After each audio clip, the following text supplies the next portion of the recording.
السلام عليكم. شركه ولا اي مقاوله كتختار ما بين جوج ديال الاستراتيجي، يا اما لا سبيسياليزاسيون يا اما لا ديفيرسيفيكاسيون. شنو هما هادو بجوج؟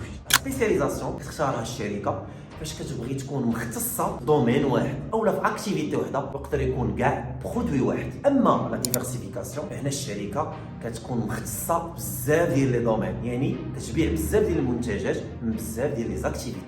نعطيو امثله لكل استراتيجي. مثلا الا جينا ندويو على سبيسياليزاسيون، عندنا اي سباك اللي تدير لي ساكادو، كدير لي زاكسيسوار دو فواياج، اولا الشركه الفرنسيه بيل الاختصاص ديالها هي الفرماج. جينا ندويو على ديفيرسيفيكاسيون، هنا عندنا جوج امثله ديال جوج شركات كبار اللي هما يونيليفر بروكتر اند جامبل. هما بجوجهم عندهم بزاف ديال المنتجات، مواد غذائيه، مواد تنظيف وغيرها من بزاف ديال لي زاكتيفيتي.